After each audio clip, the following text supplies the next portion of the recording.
welcome to God's 5 Minutes with Pastor Ed Wilson. Reach him at GodsFiveMinutes@gmail.com.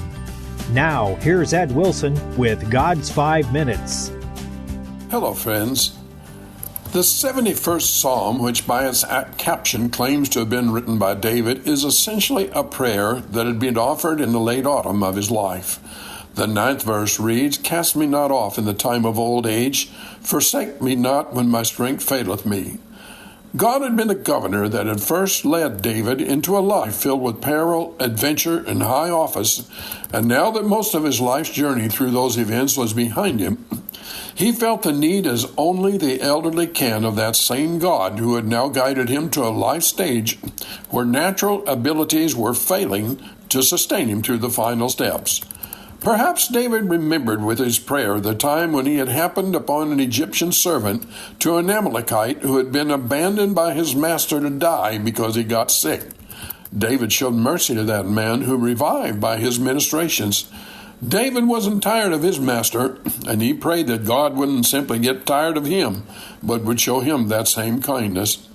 It was true the time had come for him to be replaced in his leadership of the Israelite nation by a younger face and fresher vision, but like many an older person who has lived to see other hands on the helm where once he steered, he still hadn't played out the tale of his days, and he needed someone to stand by him now as much as when he faced huge Goliath's weaver's beam of a spear. Once David had been described as a handsome young man, but age robs every one of us of personal beauty and steals our strength for active service.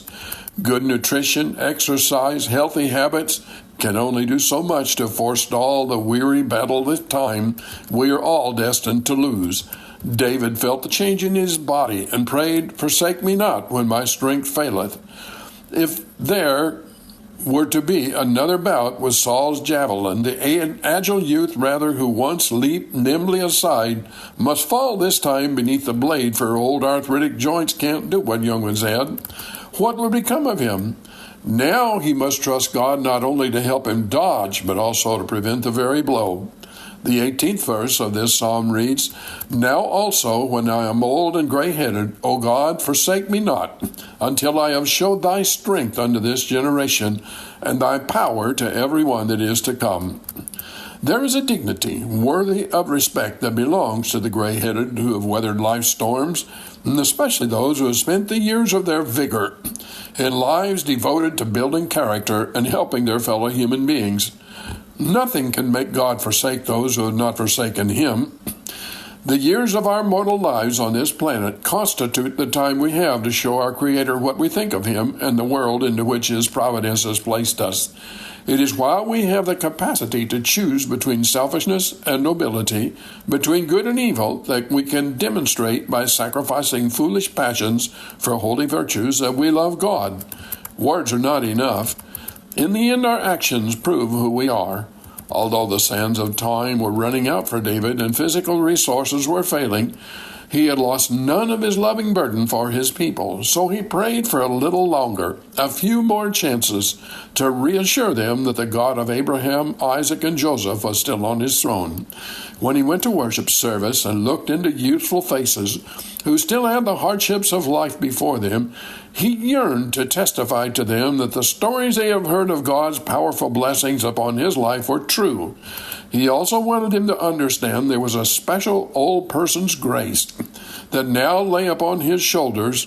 Although heavy with age, they were still young in spirit. O God, forsake me not, until I have showed thy strength to everyone that is to come.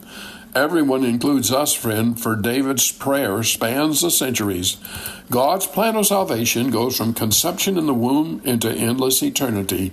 He considers our later years to be as blessed and valuable as when we are at the height of our vitality, and he answered David's prayer. Have you talked to him today? You have been listening to God's 5 Minutes with Pastor Ed Wilson.